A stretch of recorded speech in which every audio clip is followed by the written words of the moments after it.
안녕하세요. 안녕하세요. 오랜만에 우리 은성이와 또 이삭이 함께 예배할 수 있어서 감사합니다. 우리 15절 같이 한번 읽겠습니다. 시작. 예수께서 경고하여 이르시되 삼가 바리새인들의 누룩과 헤롯의 주의하라 하시니 은혜로우신 아버지 하나님, 이 시간 예배하기를 원합니다. 성령 하나님께서 우리와 함께 하시고 한 말씀을 허락하여 주옵소서. 감사하고 예수님의 이름으로 기도합니다. 아멘. 세상과 교회의 관계를 어떻게 비유할 수 있을까요? 보통 사람들은 바다와 배로 비유합니다. 배는 바다에 있을 때 그 기능을 제대로 발휘할 수 있죠. 하지만 바단 물이 배에 들어와 버리면 배는 그 기능을 잃어버리고 침몰합니다. 교회도 세상에 있을 때 그 기능을 제대로 발휘하죠. 하지만 세상이 교회 안으로 들어와 버리면 교회는 그 기능을 잃고 침몰합니다. 그렇다면 어떻게 해야 교회가 세상에 선한 영향력을 끼칩니까? 첫째, 우리는 우리에게 있는 것을 찾아야 합니다. 예수님께서 기묘고 말 더듬는 사람을 고쳐주셨던 그 무렵에 또 많은 사람이 왔는데 먹을 것이 없습니다. 이번에는 예수님이 그들의 형편을 알고 제자들을 먼저 불러 말합니다. 내가 사람들을 불쌍히 여긴다. 그들이 나와 함께 있은 지 이미 사흘이 지났으나 먹을 것이 없다. 만일 내가 그들을 굶겨 집으로 보내면 길에서 쓰러질 것이다. 더구나 그 가운데는 멀리 온 사람도 있다. 예수님은 배고픈 그들을 불쌍히 여깁니다. 예수님은 그들을 먹이고자 합니다. 예수님은 제자들도 당신의 마음과 같기를 바랍니다. 제자들은 어떻게 반응합니까? 4절을 봅시다. 제자들이 대답하여 이 광야에서 어디서 떡을 얻어 이 사람들로 배불리 할 수 있으리까? 그들이 이 문제를 바라보는 눈길은 지난번과 다르지 않습니다. 그들이 문제 삼는 점은 광야입니다. 광야에서는 이 많은 사람을 위한 빵을 살 수 없습니다. 그들의 대답은 지극히 현실적입니다. 그런데 구약 성경에 의하면 광야는 하나님의 놀라운 사역이 일어났던 곳입니다. 광야는 하나님께서 이스라엘을 40년 동안 먹을 것을 주셨던 바로 그런 곳이었습니다. 예수님은 제자들에게 무엇을 물으십니까? 5절에서 말씀합니다. 너희에게 떡 몇 개나 있느냐? 이르되 7이로소이다. 예수님은 제자들에게 그들이 가지고 있는 빵을 찾도록 하십니다. 이 말씀 또한 지난번에 반복이죠. 그들에게는 7개의 빵이 있었습니다. 너희에게 빵 몇 개나 있느냐? 이렇게 물으신 예수님은 어떤 분입니까? 예수님은 언제나 없는 것보다는 있는 것을 찾도록 합니다. 제자들은 광야라는 현실을 보고 할 수 없음을 생각했습니다. 그러나 예수님은 그들에게 있는 것을 찾아보게 하시고 할 수 있음을 생각하도록 합니다. 예수님은 제자들이 그 문제 앞에서 당신을 믿고 행동하기를 바라는 거죠. 그들이 예수님을 믿으면 없는 그것보다는 있는 것을 찾을 수 있습니다. 그들이 예수님을 믿으면 할 수 없음보다는 할 수 있음을 생각하고 찾은 그것을 예수님께 가지고 올 수 있습니다. 어떻게 예수님은 사람들을 먹입니까? 예수님은 사람들을 직접 앉힙니다. 그리고 빵 7개를 받아서 감사하고 쪼갰습니다. 그것을 제자들에게 주어 사람들에게 나눠주도록 했습니다. 예수님은 제자들을 통해서 사람들을 먹였습니다. 예수님은 제자들에게 빵을 계속해서 주셨고 제자들은 그것을 받아서 사람들에게 계속해서 나눠주었습니다.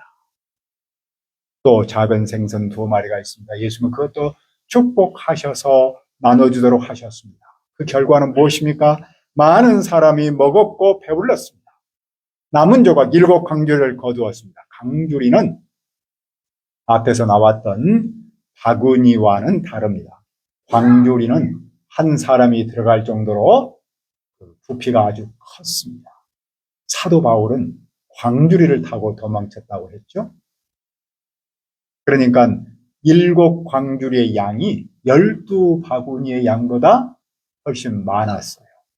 또 광주리는 유대인보다는 이방인이 사용했습니다. 이번 일은 그러니까 유대인한테 일어난 일이 아니라 이방인한테 일어났다는 사실을 간접적으로 보여주고 있습니다.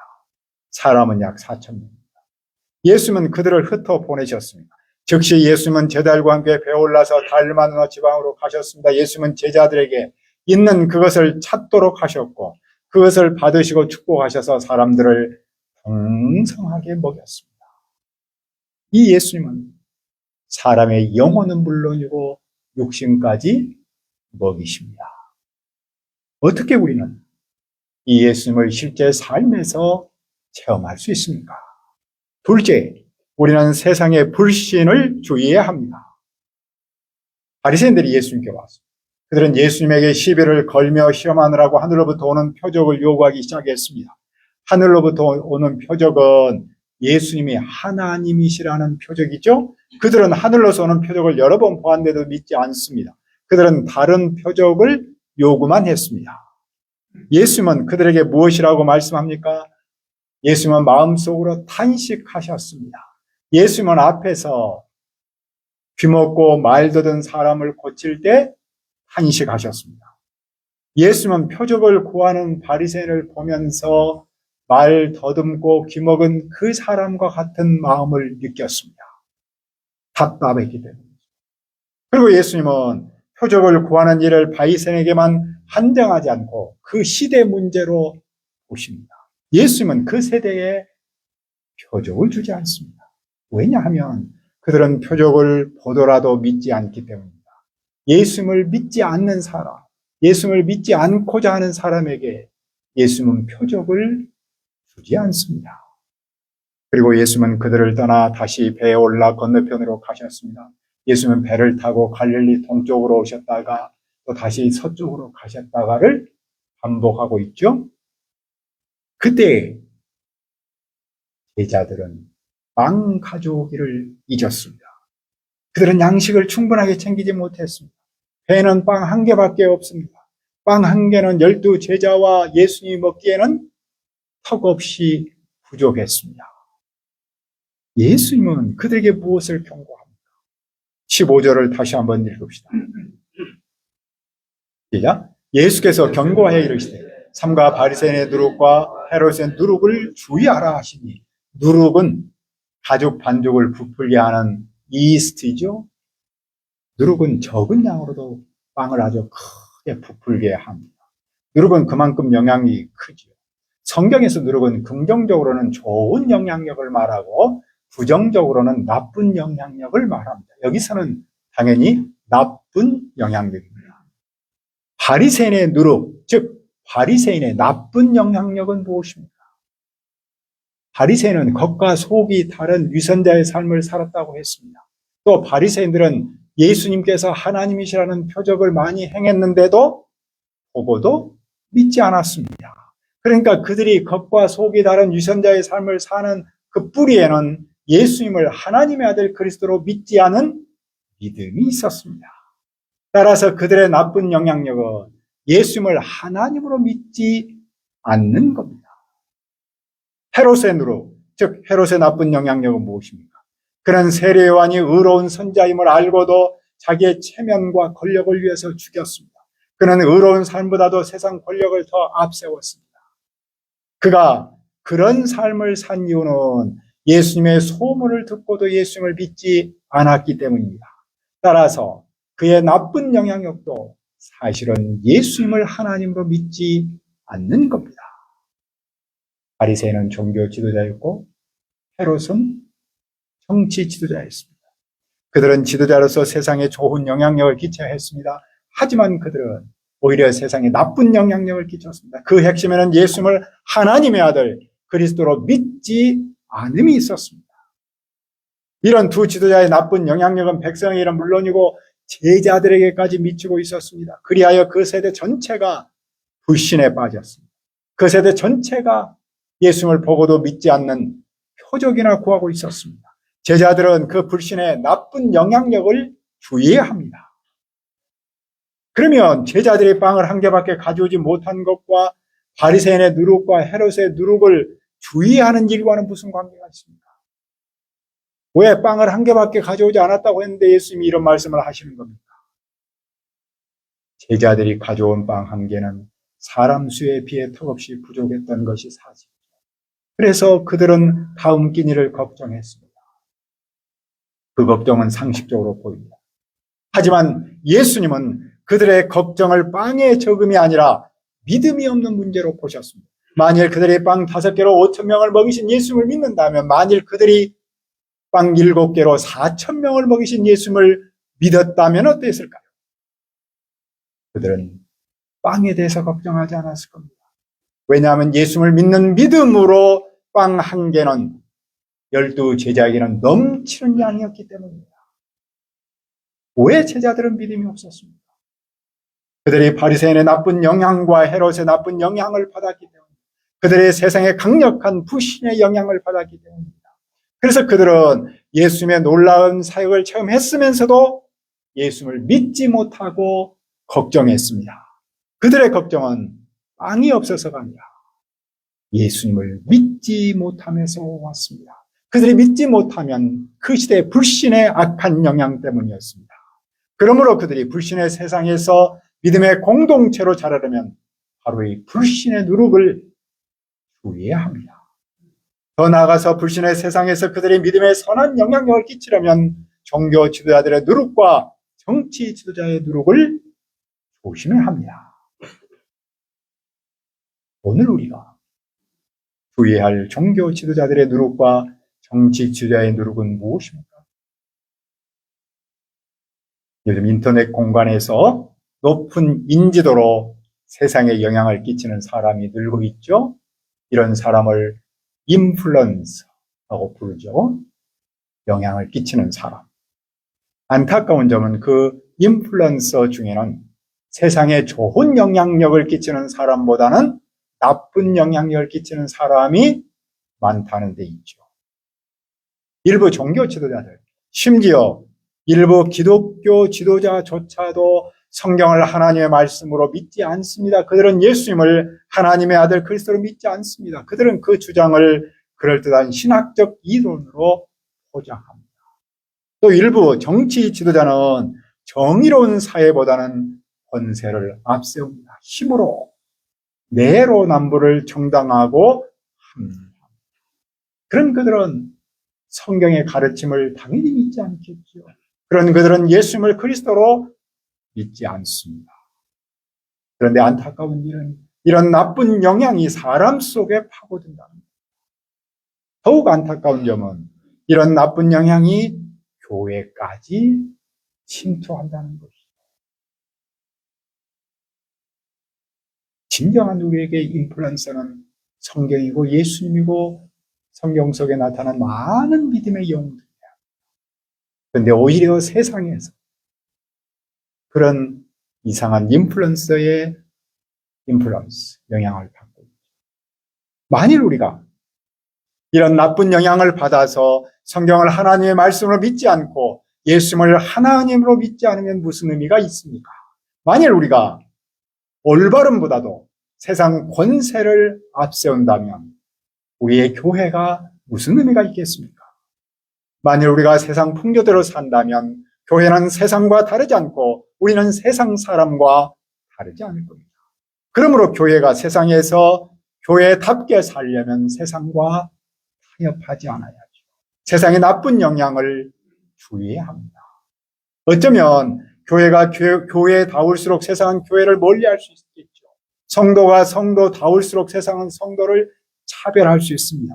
그런데 우리가 알아야 할 것은 세상은 이런 교회와 성도를 일시적으로는 멀리할지 몰라도 본질에서는 오히려 영접한다는 사실. 따라서 교회가 교회답고 성도가 성도다울 때 비로소 교회의 성도는 부패한 세상에서 소금으로 살고 어두운 세상에서 빛으로 삽니다. 우리가 세상에서 소금과 빛으로 살기에 필요한 점은 또 무엇입니까? 셋째, 우리는 과거에 일하셨던 예수님의 손길을 기억해야 합니다. 제자들은 누룩을 조심하라라는 말씀을 듣고 서로 수군거립니다. 왜냐하면 그들에게 빵이 없기 때문입니다. 그들의 귀에는 누룩이라는 말만 들리고 바리새인과 헤롯이라는 말은 들리지 않았습니다. 그들의 마음에는 빵만 있기 때문이죠. 어떻게 예수님은 그들을 꾸짖습니까? 왜 너희는 빵이 없다고 그러느냐? 너희는 아직도 알지 못하고 깨닫지 못하느냐? 너희 마음이 둔하냐? 너희는 눈이 있어도 보지 못하고 귀가 있어도 듣지 못하느냐? 너희는 기억하지 못하느냐? 그들은 빵이라는 현실의 마음을 완전히 빼앗겨버렸죠. 그런 그들은 알지 못하고 깨닫지 못하고 보지 못하고 듣지 못하고 기억하지 못합니다. 현실은 우리의 마음을 이렇게까지 마비시킬 수 있는 무서운 힘이 있습니다. 그런데 또 하나 신비한 것은 우리의 마음을 마비시켜버리는 이런 현실을 풀 수 있는 힘은 바로 믿음이에요. 어떻게 예수님은 제자들에게 믿음을 심습니까? 예수님은 그들에게 지난번에 빵 5개로 5,000명을 먹였을 때 몇 바구니를 거두었는지를 묻습니다. 그들은 12바구니를 거두었습니다. 또 이번에 빵 7개로 4,000명을 먹였을 때는 몇 광주리를 거두었습니까? 바로 7광주리를 거두었습니다. 예수님은 그들에게 남은 음식이 얼마 있는지에 초점을 맞추었습니다. 그것은 그들에게 숫자를 기억하도록 함이었습니다. 그들이 그 숫자를 기억하면 그 일을 하셨던 예수님을 깨닫고 예수님을 믿을 수 있기 때문입니다.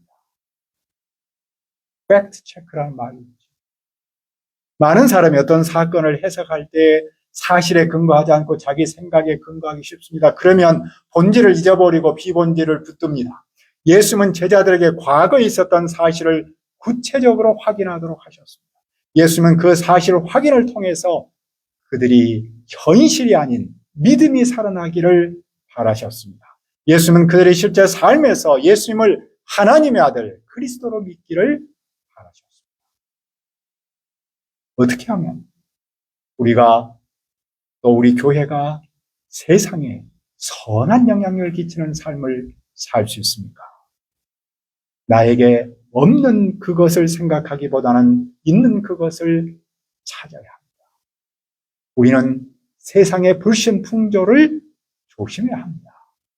그리고 무엇보다도 예수님께서 내 삶에서 하셨던 그 일을 구체적으로 기억해야 합니다. 그래야 우리와 우리 교회가 불신의 누룩을 이기고 세상에 선한 영향력을 끼치는 믿음의 공동체로 자라기를 기도합니다.